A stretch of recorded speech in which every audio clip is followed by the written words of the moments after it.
नमस्कार. आम्ही लोक या YouTube मंचामध्ये आपल्या सगळ्यांचं स्वागत. मित्र, सध्या महाराष्ट्रातलं सरकार ज्या पद्धतीनं चाललंय ते पाहिलं की सरकारकडे निश्चित असा काही कार्यक्रम आहे किंवा नाही याबद्दल शंका वाटायला लागते. याचं कारण म्हणजे सरकारात आल्यानंतर सरकारनं खरं म्हणजे राजकारणाला प्राथमिकता देण्याच्या ऐवजी खरं तर सरकार तंत्राला अधिक महत्त्व द्यायला हवं. पण तसं होताना मात्र आज दिसत नाहीये. आजही महाराष्ट्र सरकारातले काही मंत्री हे निवडणुकीच्या वातावरणातून बाहेर आलेले नसावेत. त्यातलेच एक मंत्री म्हणजे नितेश राणे.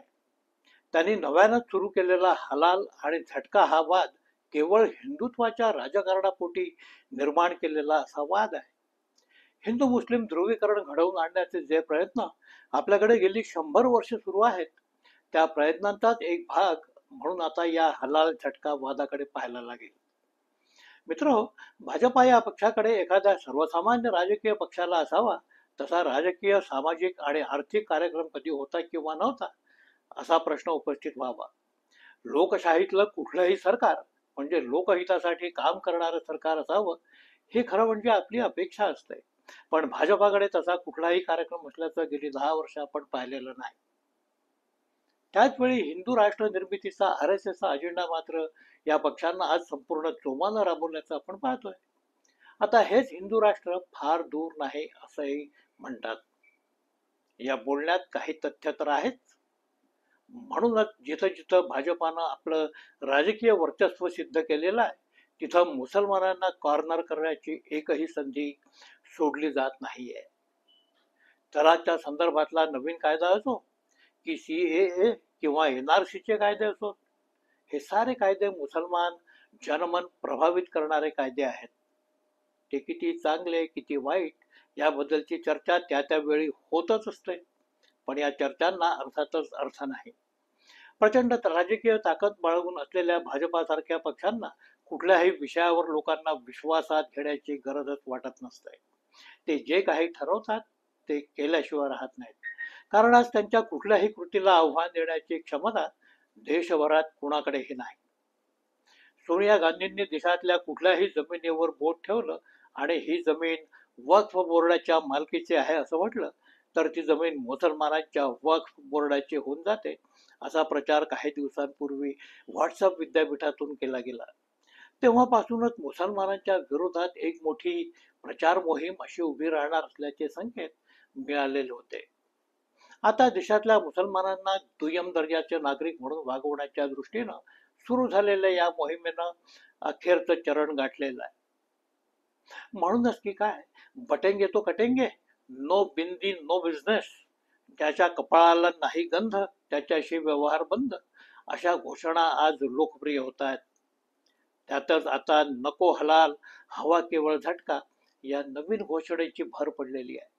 मंत्री नितेश राणे यांनी राजकारणाचा आपला मूळ उद्योग सोडून स्वतःला स्वनामधन्य हिंदू हृदय सम्राट म्हणून घेणं जणू सुरू केलेलं आहे. म्हणूनच आजकाल ते जे काही बोलतात ते केवळ मुसलमानांच्या विरोधात बोलतात. दुसरा कुठलाही विषय आज त्यांच्या अजेंड्यावर नाही. काहीतरी मुस्लिम विरोधी बोलायचं, तरुणांची माथी भडकवून द्यायची, आपल्या श्रेष्ठींना खुश करायचं, हाच त्यांचा अजेंडा. विधानसभा निवडणुकांपूर्वी नितेश राणे यांना जाणीवपूर्वक मुस्लिम बहुल वस्त्यांमध्ये धाडलं गेलं. निवडणुकीचा राजकीय कार्यक्रम दूर सारत नितेश राणे यांनी सतत तिथं चिथावखोर भाषणं केली असं म्हणतात. तसे आरोपही त्यांच्यावर झाले. त्यामुळं ठिकठिकाणी गुन्हे देखील नोंदवण्यात आले. पण या गुन्ह्यांचा तपास करणं मात्र पोलिसांनी टाळलेलं. याचाच अर्थ स्पष्ट होतो की नितेश राणे यांना हा विशेष कार्यभार पक्षश्रेष्ठींनी सोपवलेला असावा. आता तर त्यांनी एक पाऊल पुढे जाऊन छत्रपती शिवाजी महाराज यांचा सारा संघर्ष हा इस्लाम विरोधात होता आणि त्यांच्यासोबत कुणीही मुसलमान कधीही या लढ्यात सहभागी नव्हते असं ठोकून दिलेलं आहे. आजवर महाराष्ट्रात एवढं धाडसी वक्तव्य कुणीही केलेलं नव्हतं. संघ परिवाराचे आवडते इतिहासकार मो पुरंदरे यांनीही अशा प्रकारचं वक्तव्य किंवा लिखाण कुठे केलेलं नाही. त्यांनीही छत्रपती शिवाजी महाराजांचा लढा हा हिंदवी स्वराज्यासाठी होता असंच वारंवार म्हटलेलं. पण हा झाला खरा इतिहास. या खऱ्या इतिहासाची आजच्या राज्यकर्त्यांना अर्थातच ॲलर्जी आहे. म्हणूनच आपल्या सोयीनुसार इतिहासाची नव्यानं मांडणी करण्याचे उद्योग हे सध्या सुरू आहेत. नितेश राणे यांनी केलेली ही वक्तव्य म्हणजे त्या साऱ्या उद्योगांचाच एक भाग. साधारणपणे आजवर असं मानलं गेलं होतं की जेव्हा जेव्हा निवडणुका असतात तेव्हा तेव्हा भाजपाकडून हिंदू मुस्लिम वाद निर्माण केले जातात. होय, ते काही वर्षांपूर्वी तसं वाटतही होतं, पण आजकाल मात्र तसं राहिलेलं नाही. आता जागोजागी भाजपा सरकारमध्ये असल्यानं सारं सरकारी तंत्र त्यांच्या हाती आहे. या बळावरच ठिकठिकाणी नवीन हिंदू हृदय सम्राट निर्माण झालेले आहेत. किंबहुना हे सारे लोक जाणीवपूर्वक निर्माण केले गेलेले आहेत. त्याचं कारण एका बाजूनं मुसलमानांवर अंकुश निर्माण करणं हे तर आहेच, पण त्याशिवाय भाजपाचा अजेंडा ज्यांना मान्य नाही अशा मोठ्या संख्येतल्या हिंदूंना चाप लावणं हा त्यांचा खरा उद्देश आहे.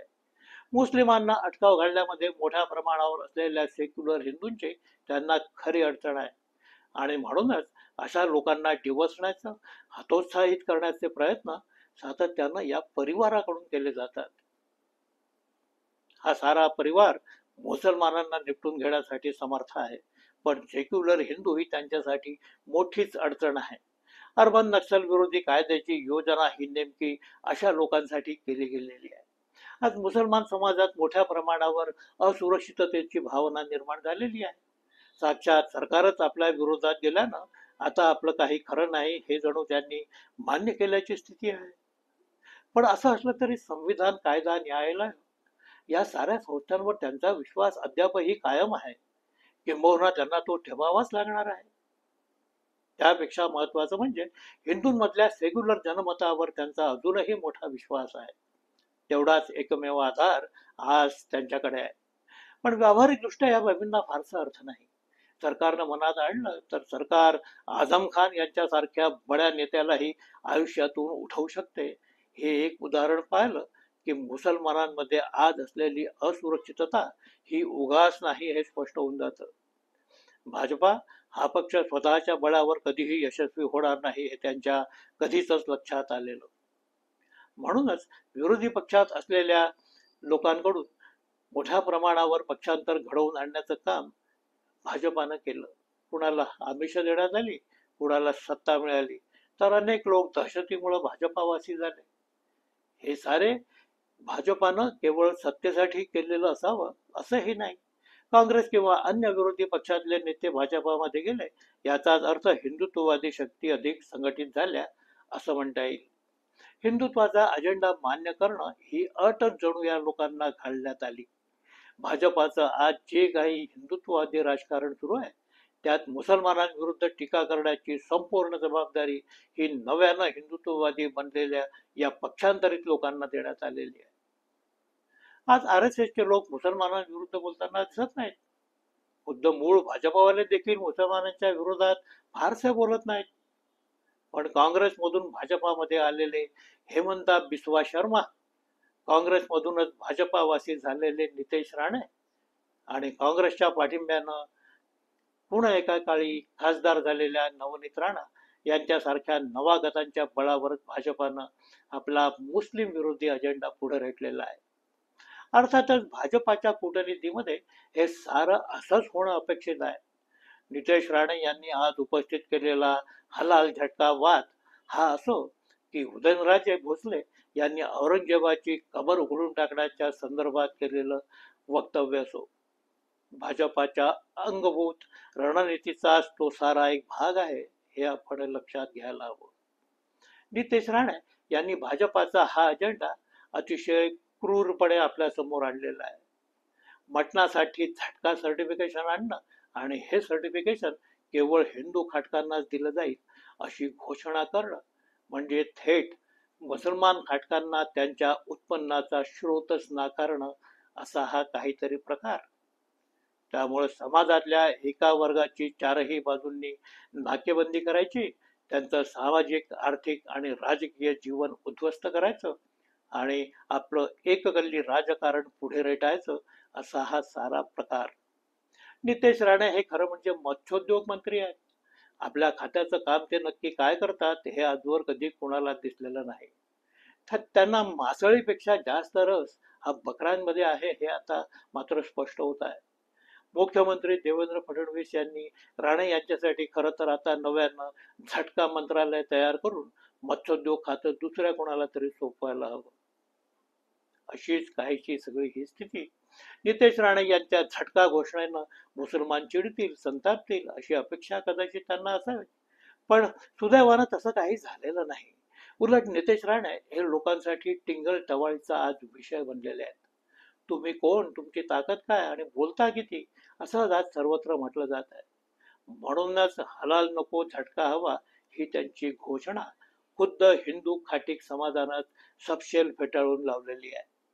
भाजपाच्या मुस्लिम विरोधी शस्त्रांपैकी एक बाण आज फुकट वाया गेल्याची स्थिती आहे. मित्र, या माध्यमावर येणारे व्हिडिओ हे काही लोकांना कदाचित मुळीच आवडू शकणार नाहीत. असं होऊ शकतं, पण केवळ लोकांना आवडेल ते बोलावं अशा प्रकारचं आम्ही लोक हे माध्यम नाही. राजकारणात जे काही घडतं त्या घटनांचा विचार विमर्श करावा, परामर्श घ्यावा एवढाच या व्हिडिओचा खरा उद्देश. सत्तेत कोणीही असो, जे बोलायचं ते बोलावं हाच आमचा बाणा. सदरचा व्हिडिओ मित्रांनो आवडला असेल तर नक्की लाईक करा, शेअर करा, सबस्क्राईब करा ही विनंती. नमस्कार.